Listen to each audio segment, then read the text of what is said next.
afectar a muchos de nuestros mercados tradicionales, un aumento del desempleo que también va a tener consecuencias en las políticas de esos países, una China con una economía que sigue creciendo al 9 o al 8 o al 9, pero que ya no crece a niveles de 2 dígitos como el pasado, una economía desacelerada, una Europa con muchos países en recesión. Ese es un telón de fondo que tenemos que tener presente cuando diseñamos la estrategia.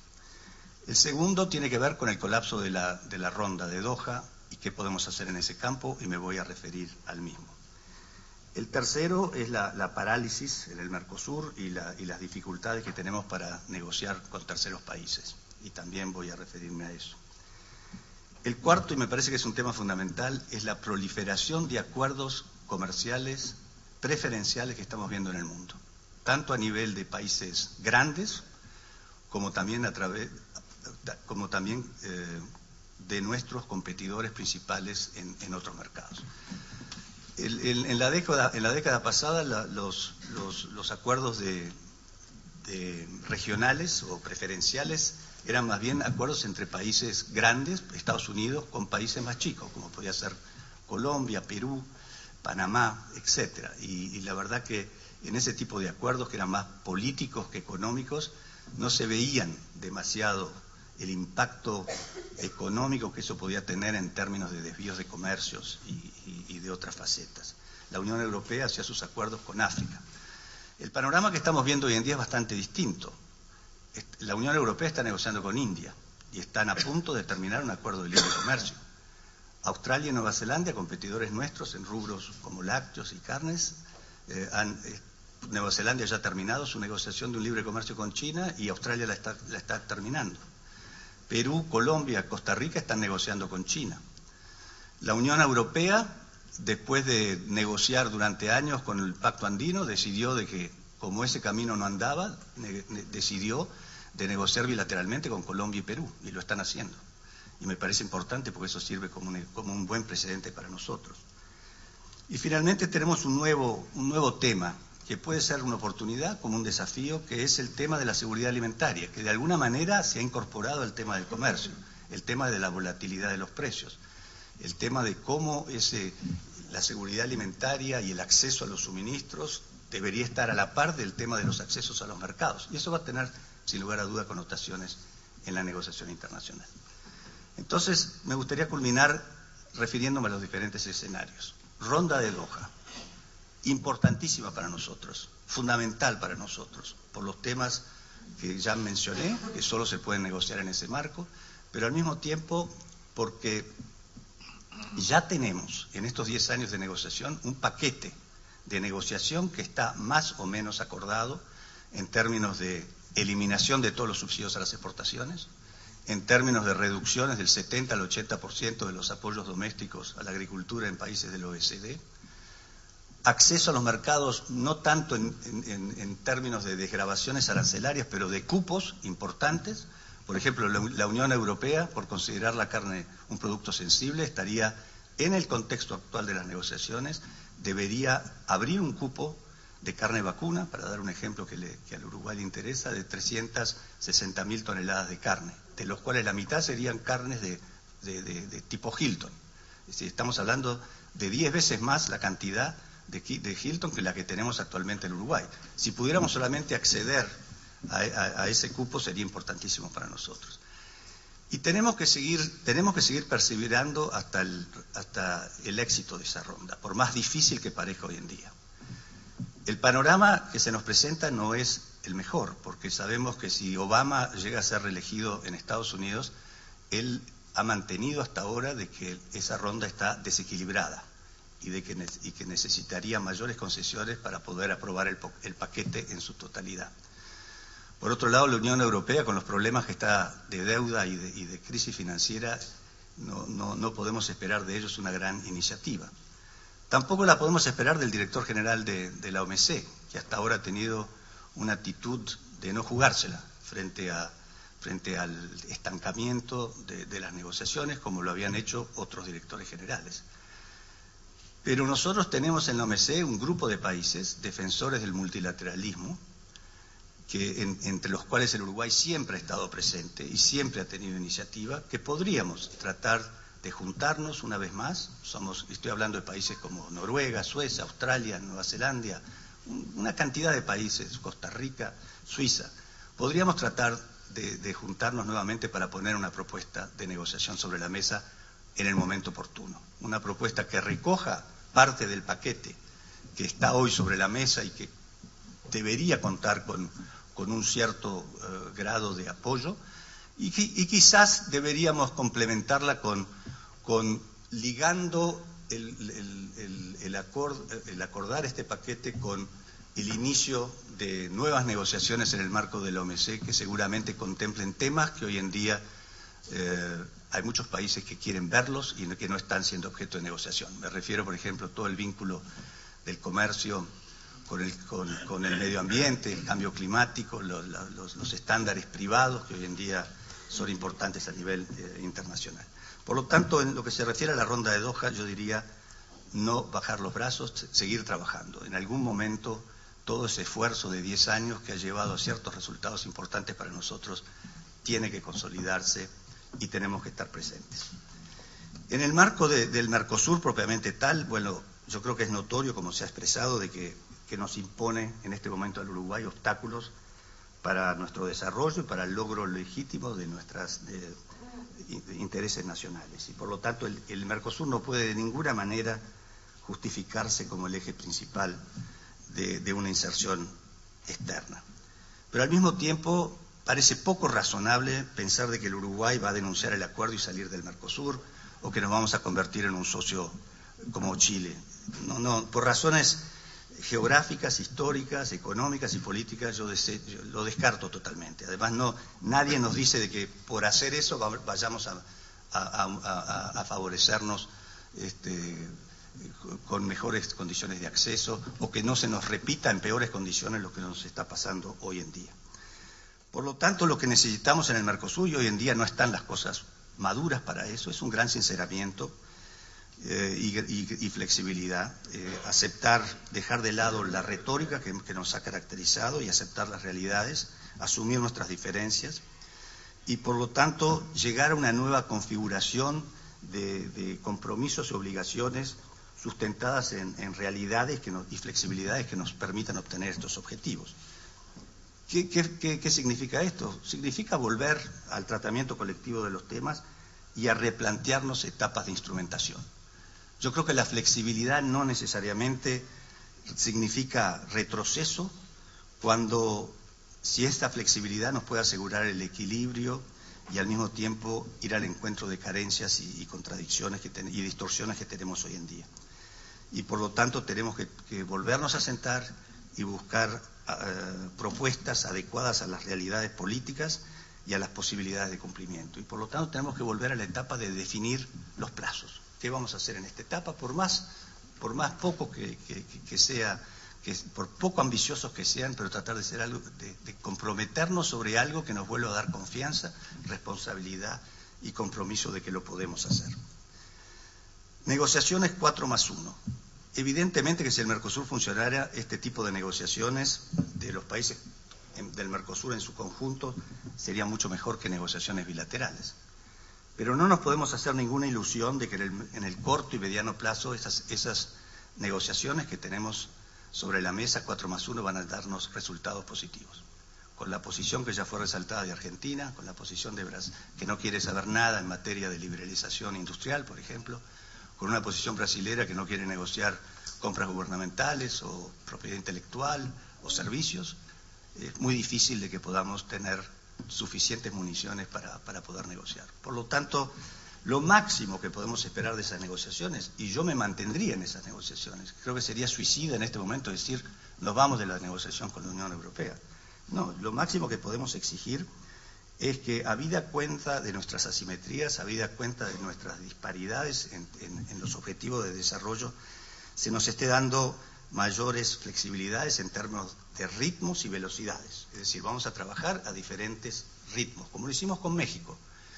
No va a ser fácil de vender esto, pero me parece que es el camino que en una negociación 4+1 deberíamos apuntar. Y termino con las negociaciones bilaterales. Yo creo que son absolutamente necesarias. No podemos quedarnos indiferentes y de brazos cruzados frente, por un lado, al estancamiento del 4+1 de las negociaciones Mercosur y frente al otro, frente a la proliferación de acuerdos preferenciales que están teniendo nuestros competidores en todos los rubros y que se van a seguir acentuando y que nos van a poner en situaciones más difíciles de competir a nivel internacional. Por lo tanto, yo creo que tenemos que iniciar ese camino. Esto es un camino complementario, no sustituye el 4+1. Yo creo que tenemos que trabajar en esto con inteligencia, con reserva, con discreción y dentro de la institucionalidad existente. Yo acá tengo una diferente interpretación de la decisión 3200. Esa dicen, según se dice que esa decisión nos impide negociar con terceros. Lo que dice la decisión 3200 es que no podemos entrar en acuerdos preferenciales con otros países para no vulnerar, obviamente, el arancel externo común. Ese arancel externo común está más vulnerado que yo que sé qué. Pero olvidémonos de eso. En lo que dice la 3200, no dice, y estoy seguro que Operti como abogado, yo soy economista, me lo va a reafirmar, no dice que no podemos entrar en negociaciones sobre inversiones, sobre servicios, sobre una cantidad de temas que no están en el Mercosur, o mismo que no podemos negociar, en vez de negociar preferencias arancelarias, podemos negociar cupos. Podríamos perfectamente negociar una negociación donde en ciertos rubros podríamos tener cupos, en vez de preferencias arancelarias. Por lo tanto, digo, iniciemos ese proceso, calladitos, no salgamos a la prensa a decir estamos negociando con ellos y con nosotros. Podemos utilizar las comisiones mixtas, podemos utilizar cualquier mecanismo ya existente y con discreción ver hasta dónde podemos llegar. Y entonces, y solamente entonces, cuando tengamos claro hasta dónde podemos llegar, nos planteamos cuál va a ser la pista de aterrizaje. Si la pista de aterrizaje va a ser un tratado de libre comercio, si va a ser un tratado de complementación económica, si va a ser un tratado parcial, etcétera. Yo creo que hablar de un acuerdo de libre comercio en este momento tiene connotaciones negativas, ya desde el inicio, por muchas razones válidas o no válidas. Nosotros no negociamos, nosotros estamos negociando con estos países las posibilidades de mejorar nuestro comercio recíproco. Y al final del día veremos cómo debemos llamar a lo que hemos negociado. Buenos días a todos. Yo en realidad a esta altura novedades en materia de inserción internacional, se acabó el menú. Novedades no. Lo que puede sí haber es una mirada general que procure contextualizar un poco estas distintas sugerencias o proposiciones, tanto la de el señor presidente Lombardi, como la de nuestro querido amigo don Julio Lacarte, como la del estimado colega y amigo Carlos Pérez del Castillo. Por lo tanto, non bis in idem, no repetir lo que ya está dicho. A ellos me remito, diría que coincido esencialmente con las líneas de diagnóstico y de negociación sugeridas. Solo una aclaración previa, muy breve, para corroborar algo que dijo Carlos en el final de su intervención. La resolución 32 fue un canje. Muchos de los que están aquí quizá lo recuerden. Fue un canje que hicimos con Brasil. Brasil nos pedía abrir una negociación con Sudáfrica, con la Unión Sudafricana, y con la Comunidad Andina, como prioridades, y nosotros planteamos la negociación con México. Esa fue la base que dio lugar luego al TLC, que autorizó la negociación con México. Quiere decir que posibilidades de negociación siempre existen. Depende de lo que se ponga en la mesa como demanda y como contestación. Ese es un tema básico de cualquier negociación y todos los que están aquí y algunos con muchísimos años de experiencia lo pueden avalar, e incluso mejor que yo. Yo, por lo tanto, me remito a ellos, pero me voy a concretar al tema que nos convoca, sin que eso no signifique decir que quienes me han precedido no lo hayan hecho, pero yo lo voy a plantear desde otro belvedere, desde otra mirada. La pregunta que formula la Cámara refiere a dos cosas. Refiere a estrategia y refiere a integración comercial. Habla de dos cosas. Son dos conceptos distintos.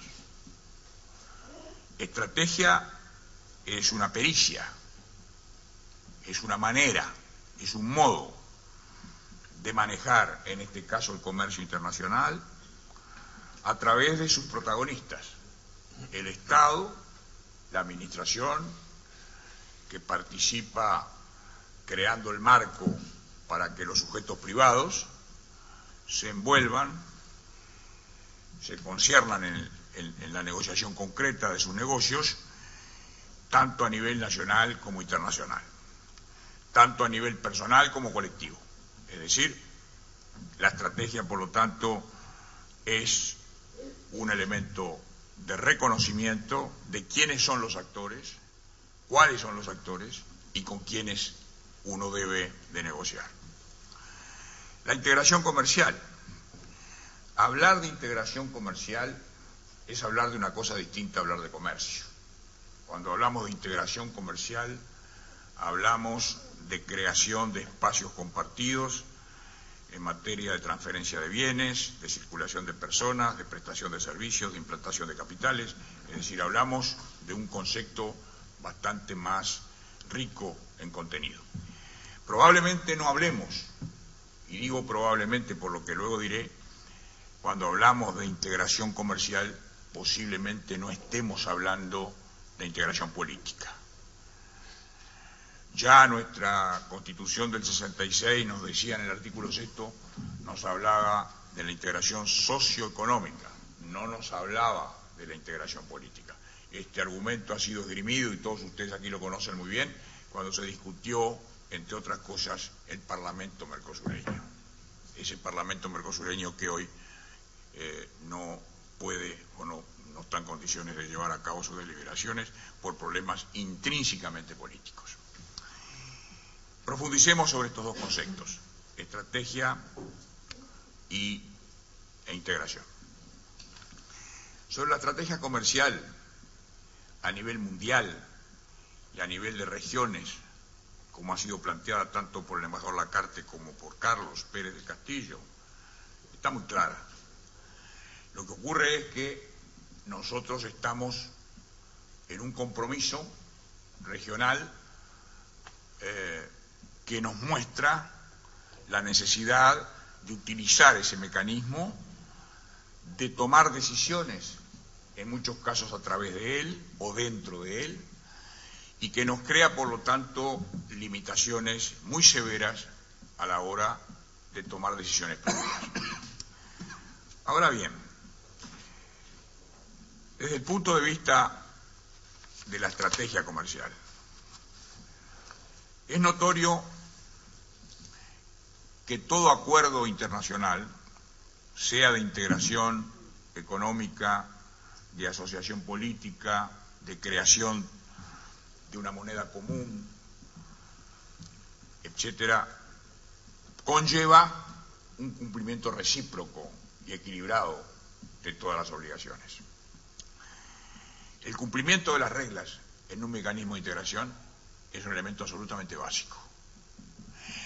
Porque a diferencia de la actividad comercial individual o de una empresa que busca por sí misma la apertura y el acceso al mercado, la integración supone un compromiso donde las normas constitutivas o de desarrollo de reglamentación son de observancia absolutamente necesaria, ineludible, para precisamente garantizar el origen colegiado de esas decisiones.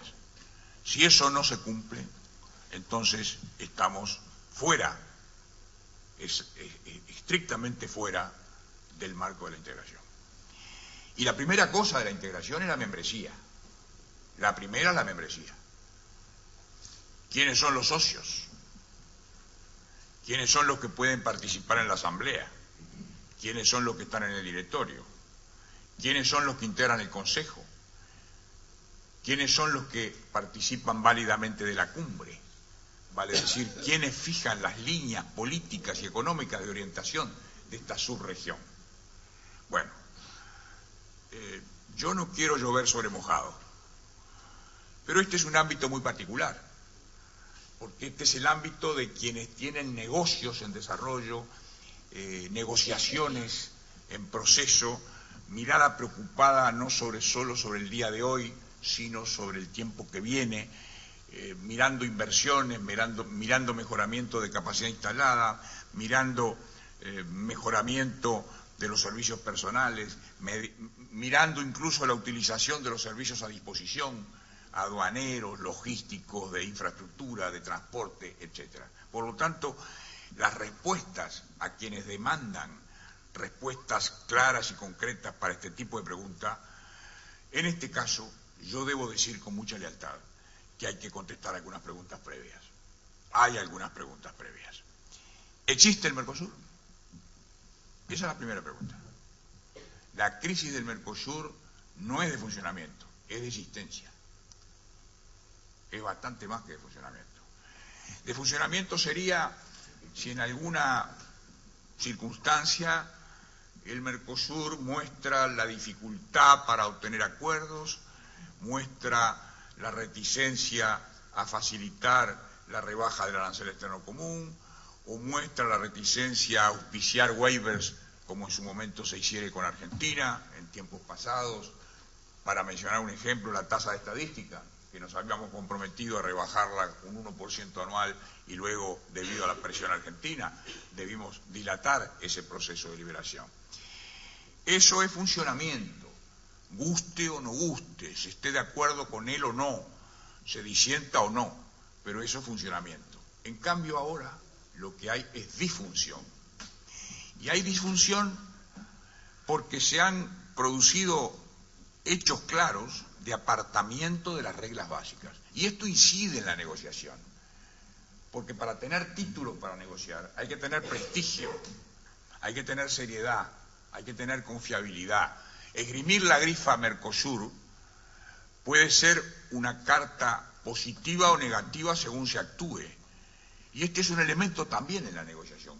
Carlos y don Julio Lacarte saben muy bien que la seriedad en una negociación, la confiabilidad, es el elemento de arranque. Si el que está del otro lado de la mesa es confiable o no es confiable. Hoy el Mercosur no es confiable. Y no es confiable no solo respecto de terceros, sino que no es confiable para sus socios. Porque se ha producido el alejamiento de uno de los socios, porque ese socio, de acuerdo con su orden jurídico, que nos gustará, no nos gustará, quizá nos habría gustado que para un juicio político de esta entidad, en que se remueve al jefe de Estado, hubiere una reglamentación previa, que hubiera establecido un derecho de defensa, yo diría, absolutamente indiscutido, con plazos extensos, etcétera. Todo eso nos puede gustar o no gustar, pero ese es un tema paraguayo. ¿Desde cuándo el Mercosur se ocupa de unificar las constituciones? La Unión Europea se ha preocupado de unificar las constituciones.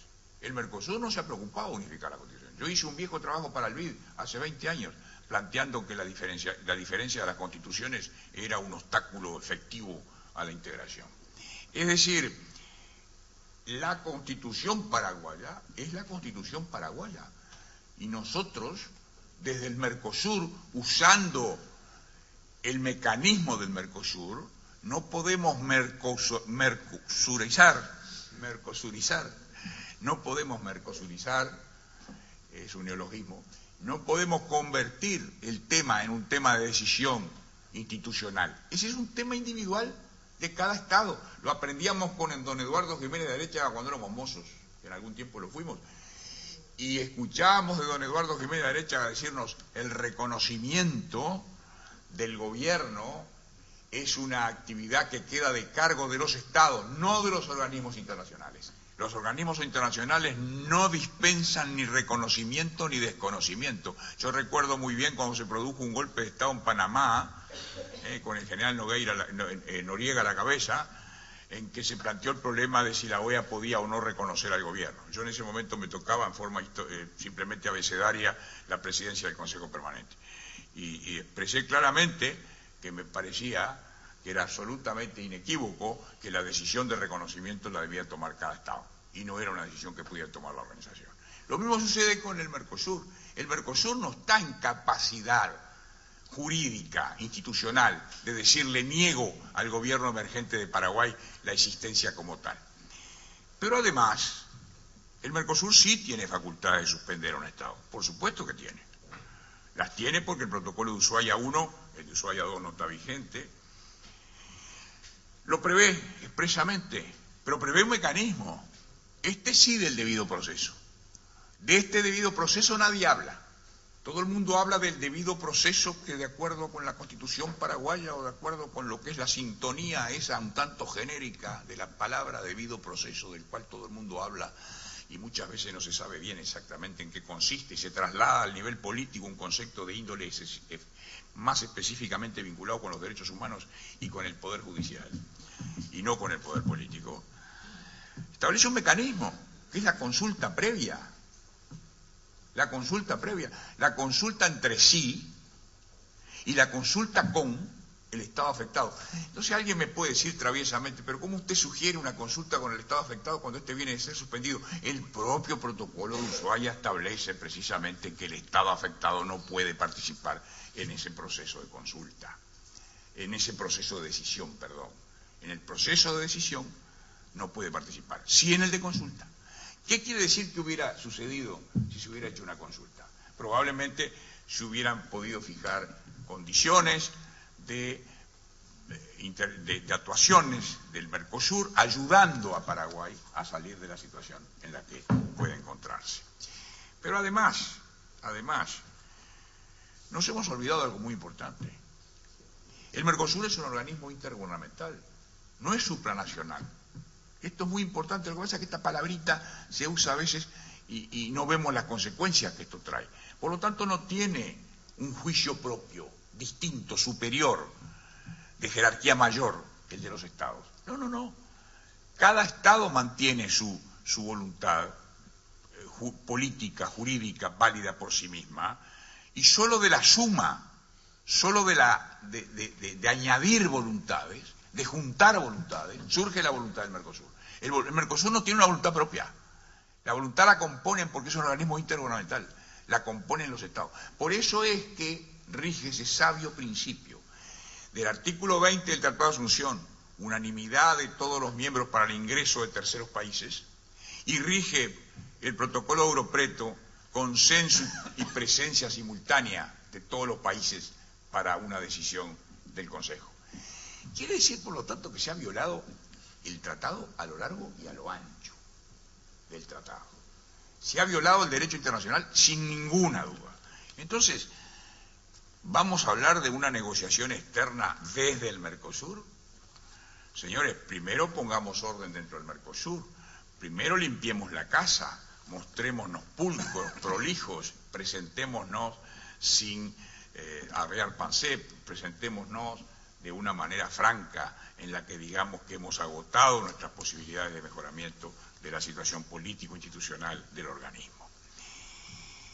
El Mercosur, en tanto, por lo tanto, hoy día no quiere decir, y yo comparto con Carlos, que la discusión sea nos vamos o nos quedamos, y yo agregaría algo más, esa discusión que va y viene, de si nos quedamos en la zona de unión aduanera o damos un pasito atrás y nos vamos a la zona de libre comercio, un poco en el modelo Chile, aunque esto también ofrece algunas particularidades. Yo creo que esa discusión hoy día ya no tiene sentido. Lo digo con franqueza. Lo que tiene sí sentido es la definición de si queremos o no tener un Mercosur integrado o un Mercosur ideológico. ¿Qué queremos tener? ¿Un Mercosur soldado por la ideología o soldado por los intereses comerciales? ¿Qué queremos tener? Y ese es un elemento básico de la negociación, porque si los cancilleres o quienes fuere tienen que hablar a nombre del Mercosur en la negociación con la Unión Europea o con el Grupo Asiático, con el Grupo Pacífico o con terceros países, lo están haciendo a nombre de una asociación política, una especie de sucursal de la UNASUR, o lo están haciendo a nombre de un organismo de integración. Estas son definiciones básicas, definir quiénes son los sujetos de la negociación. No hay negociación sin actores. El guión se irá creando, como sucede siempre en el guión de una negociación, pero tener identificados los actores es esencial. Por lo tanto, yo no quiero convertir mi intervención en un alegato simplemente, yo diría, jurídico-institucional, porque no es esa la pregunta. Pero si hoy día la pregunta fuera ¿cuál es la situación del Mercosur?, no puedo dejar de decir lo que dije, a lo que debería agregar que se ha roto la sociedad de los más débiles. Se ha roto la sociedad de los más débiles. Y eso también me parece un elemento extremadamente importante. Se ha roto incluso la asociación con los países sin litoral marítimo. Se ha lesionado claramente el principio de no intervención, sin ninguna duda, sin ninguna duda. Pero eso está en un terreno histórico ya sentado y sobre lo cual ya no existe hoy debate posible. Pero lo que fundamentalmente se ha afectado es una membresía que no está en condiciones de tomar decisiones. El Mercosur no está en condiciones de tomar decisiones, porque la suspensión del derecho de voto de un Estado parte no autoriza a los 3 estados restantes a considerarlo al otro como excluido. No está excluido, sigue siendo parte. Por lo tanto, debería como parte elevar su reclamo al Mercosur, presentar una solicitud de reunión de consejo extraordinaria y decir, señores, queremos poner en claro cuál ha sido este proceso. Y por último, una membresía agregada de modo también ilegítimo. ¿Cómo le vamos a explicar a la Unión Europea que en palabras de su representante en Aladi, y lo tengo muy presente, dijo, la negociación con la Unión Europea, de la Unión Europea con el Mercosur, será con el Mercosur sin Venezuela? Lo dijo por escrito, lo presentó por escrito, será sin Venezuela.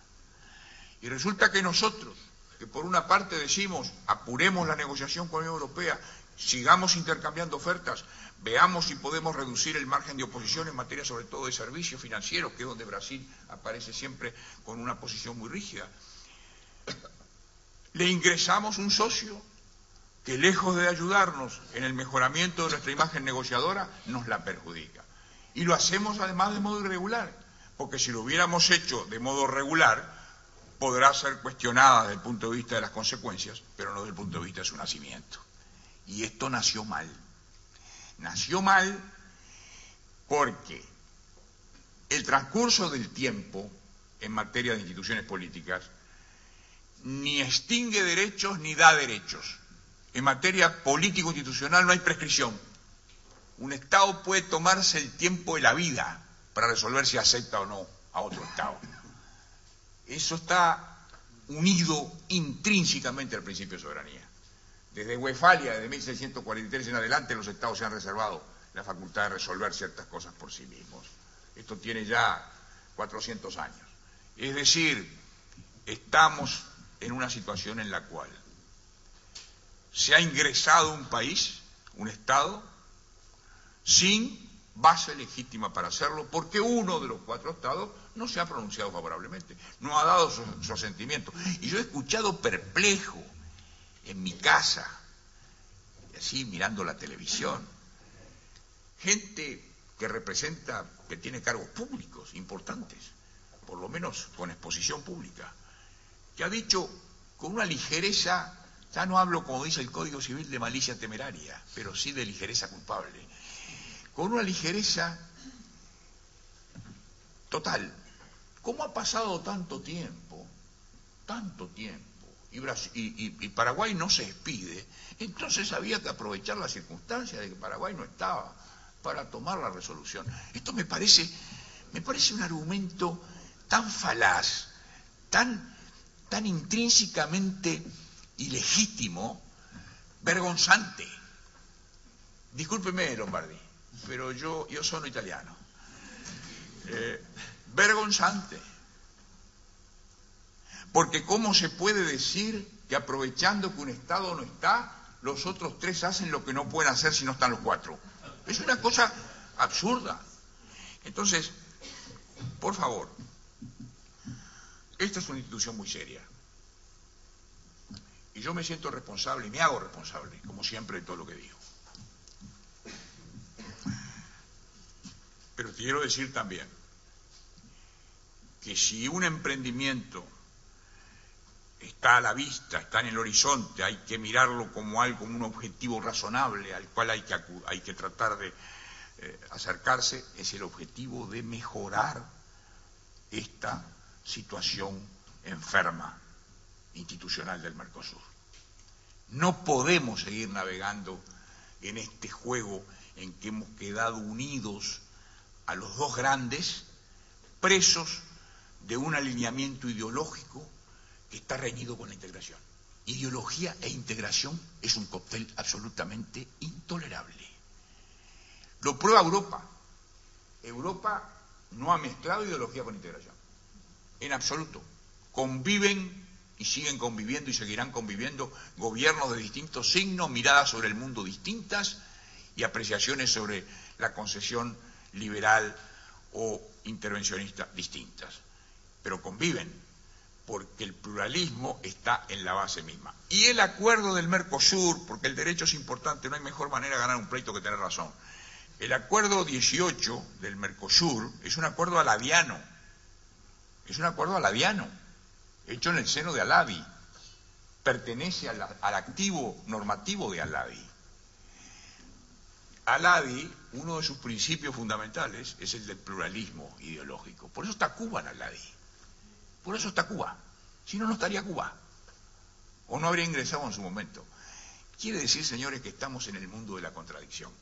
Y es bueno que las instituciones, las personas, las empresas, los que participan en toda esta actividad tan trascendente, tan significativa, y tan llamada a tener efectos no para el día de hoy, sino para el mañana, lleguemos a tener claro el campo de juego, dónde estamos jugando, de qué manera estamos jugando. Yo pido disculpas por este cambio de ritmo que de alguna manera he debido imponerle a esta intervención, porque además los amigos y colegas entrañables que tengo aquí me han ido sacando prácticamente la mayor parte de los temas. No obstante lo cual debo aclarar, yo tenía previsto decir el 99.9% de estas cosas. Muchas gracias.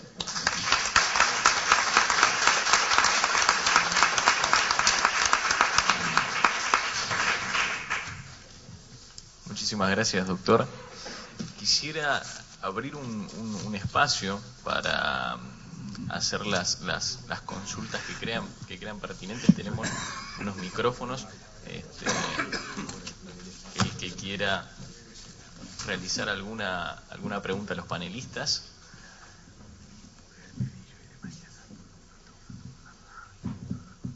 Bien, yo quisiera aprovechar, dado que nadie rompe el hielo.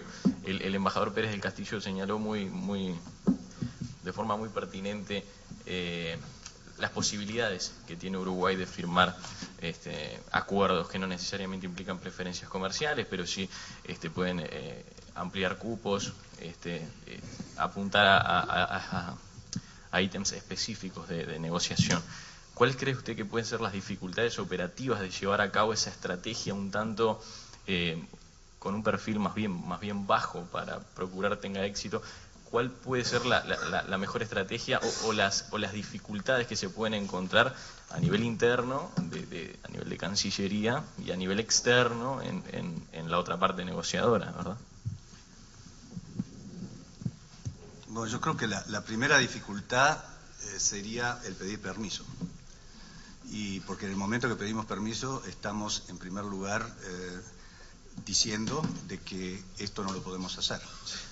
Y yo creo que sí lo podemos hacer, porque mi interpretación de la decisión 3200, como dije, es distinta, es mucho más abarcativa, y al mismo tiempo porque pienso de que no veo por qué se nos va a decidir, a imponer una rigidez en la interpretación de una decisión como la 32.0, cuando no se exige el mismo grado de rigidez y de compromiso con una cantidad de otras disposiciones mucho más fundamentales para lo que es el Mercosur de esto.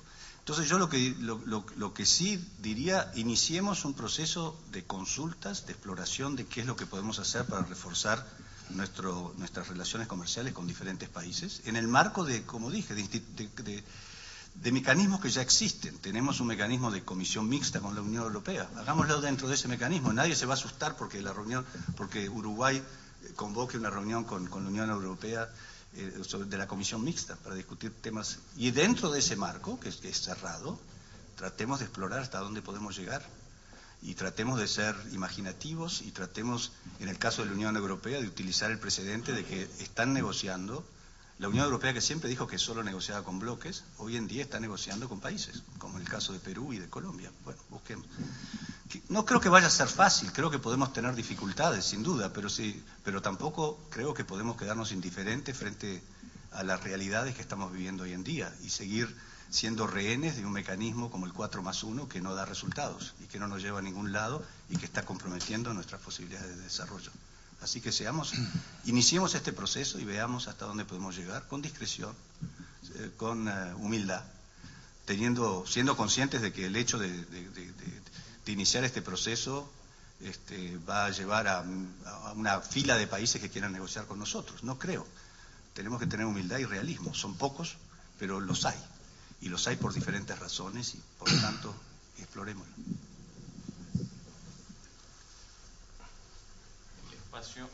El espacio sigue abierto. Si alguien tiene una consulta, seguimos teniendo los micrófonos por allí. Tenemos.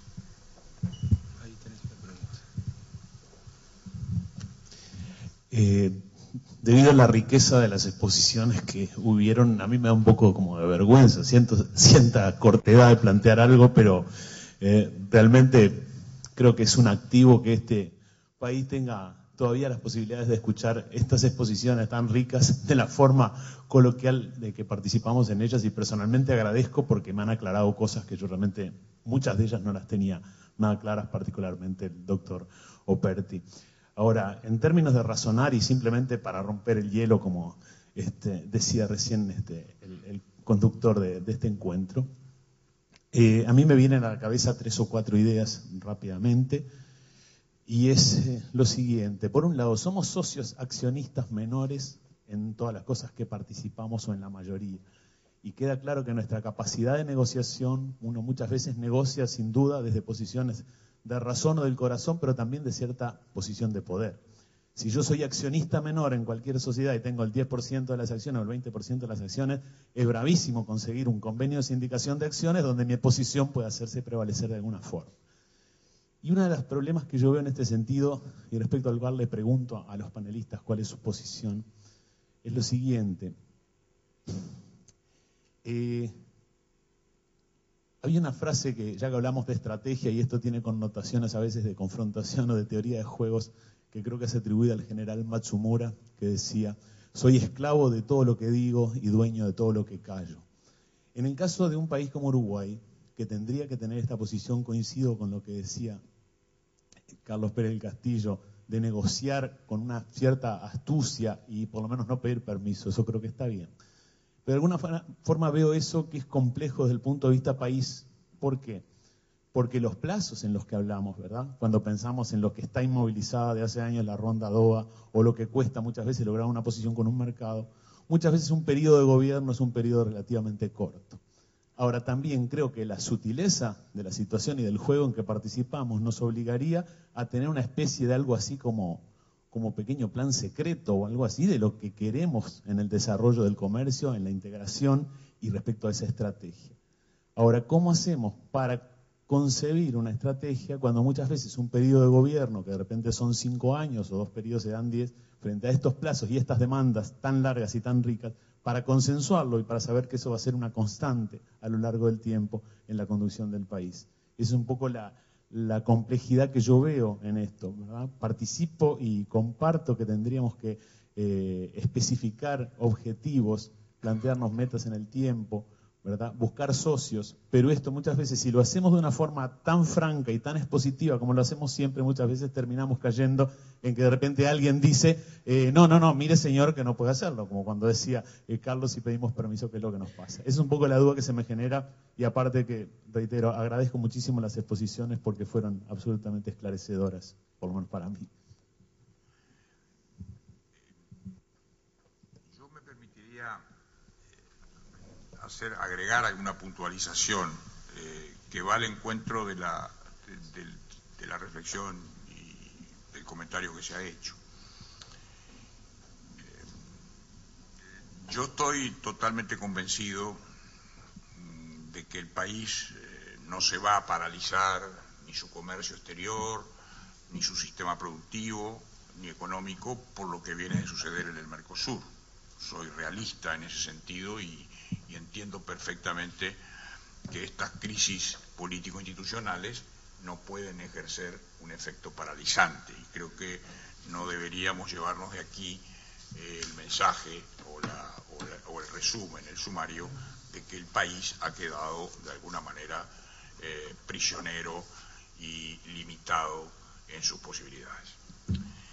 Es la primera cosa. La segunda cosa que sí también quiero decir con no menos claridad es que el país, y digo el conjunto del país, hablo por lo tanto de su actividad privada organizada, de los partidos políticos, de los cuerpos políticos, debe tomar debida nota de que estamos en una situación nueva y que si no tomamos en cuenta esa nueva situación podemos cometer el error de caer nuevamente sin quererlo en la retórica y caer nuevamente en la invocación de algo que realmente, si existe, es muy distinto a lo que fue previsto. Tercera consideración. Carlos Pérez ha estado muchos años trabajando en la OMC y debe ser quizá de las personas que más conoce del tema, como seguramente don Julio Lacarte es quien más conoce del sistema de solución de controversias del organismo mundial en materia de comercio. Por lo tanto, estamos hablando entre personas con un altísimo grado de especialización y conocimiento en esos temas. Pero creo que uno y otro saben, están plenamente conscientes, de que el Mercosur, entre otras falencias, tiene un mal sistema de solución de controversias, no por la letra de los acuerdos, sino por la conducta de incumplimiento de los laudos. Entonces yo me pregunto, una membresía en crisis, un sistema de solución de controversias deficitario, una actitud renuente al cumplimiento de las decisiones, un ponerse de espaldas a lo que los cuerpos deciden, es una falta de cartas de presentación a nivel internacional muy fuerte. Entonces, para mirar esto de un punto de vista propositivo y no de un punto de vista puramente de inventario de enfermedad, ¿qué terapéutica? Porque si ir al médico, le levanta el capó, le encuentra 20 cosas y usted creyó que tenía 2, se va a su casa peor que cuando llegó.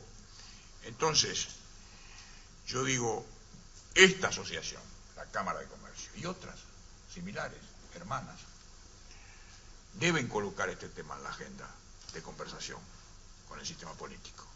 Porque el sistema político está mostrando en la declaración de los más importantes líderes de las fuerzas políticas que hoy no existe unanimidad en cuanto al Mercosur. aquel consenso fenomenal del 91, en que un solo diputado votó en contra, ha desaparecido.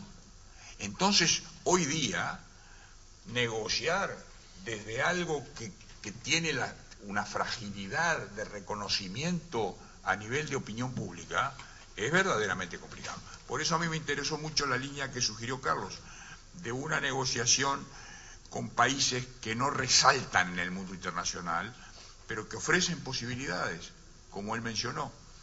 Incluso yo me permitiría incluir en ello a los países del Báltico, que están creciendo notoriamente de manera espectacular y que han mejorado sus condiciones de vida de un modo también extraordinario. Y por lo tanto de mayor consumo y de apertura a un consumo alimentario más variado, que es uno de los elementos que caracteriza al crecimiento de las economías. Entonces, me parece que sí que hay que buscarlo, pero quiero ser realista. Hablar de un tratado de libre comercio cuando hay un alineamiento ideológico del vigor que existe hoy es menear la soga en la casa del ahorcado. Gracias.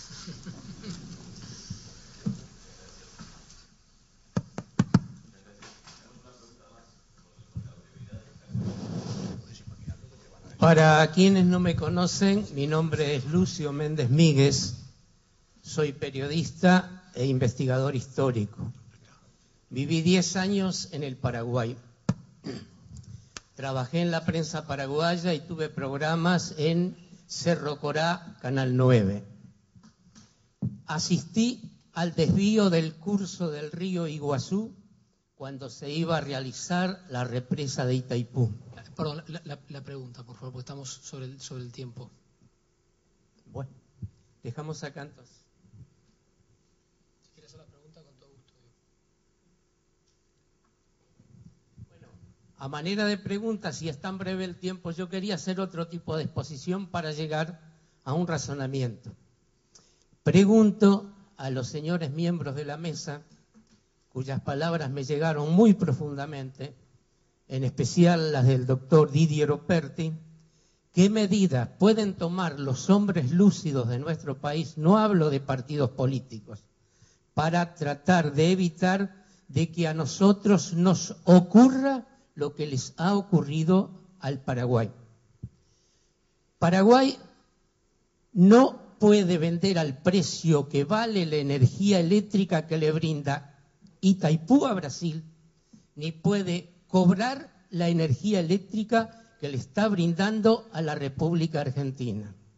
¿Qué pasará con nosotros si no nos munimos de un equipo de hombres lúcidos que determinen cuál es el camino negociable a seguir para evitar de que nos pase a nosotros lo que le está pasando a Paraguay y para que se dé marcha atrás con esta medida colonialista que se tomó con el gobierno de Paraguay?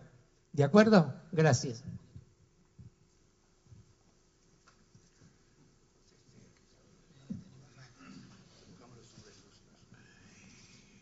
Yo no represento a ningún grupo de personajes lúcidos, aclaro, ¿eh? Además, la lucidez puede ser un producto de una autoestima exagerada. En todo caso, la lucidez debe ser apreciada por terceros, porque en caso contrario dejaría de ser lucidez. Efectivamente, yo creo que hay que poner mucha claridad. Yo prefiero una palabra que sea menos arrogante. Hay que poner claridad. Yo creo que Carlos, don Julio, Lombardi, de alguna manera todos hemos tratado de tener más claro el escenario. Ahora, usted va más lejos. Yo sé que usted va más lejos. Usted dice cómo transferir ese escenario a niveles de decisión. Yo largué ahí una idea, y yo sé que Lombardi está con su disco duro trabajando en este momento, seguramente pensando, como muchos de los que están aquí, que tienen tanta actuación conocida y bien conocida, que es cómo transferir estas cosas a los niveles en donde pueda tener alguna incidencia. Yo no soy, no soy el oráculo de Delfos, yo no sé qué puede pasar, pero sí puedo decir, o pensar por lo menos, que no hay un bloqueo, no hay un muro, no se ha levantado ningún muro berliniano aquí. Aquí no hay una cuestión que impida pedir entrevistas, llegar a los niveles de decisión. Creo que ese es el papel institucional que dentro de un sistema democrático que debemos cuidar y preservar fundamentalmente no está cerrado.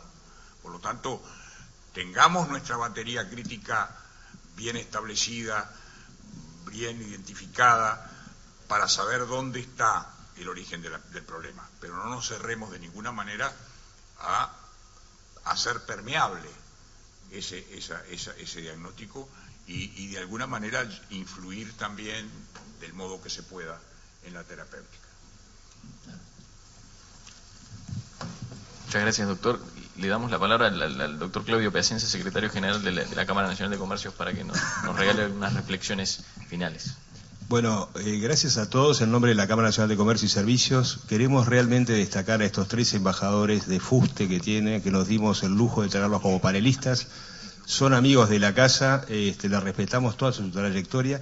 Envidiamos no poder que su presencia pudiésemos compartirla. Hoy Operti hacía referencia al sector privado en general de las instituciones. Acá presentes están la Cámara Mercantil, la Unión de Exportadores, la Embajada de Estados Unidos también. Quiere decir que el mensaje es bien recibido y creo que sí, como política de futuro tenemos que asumir ese guante.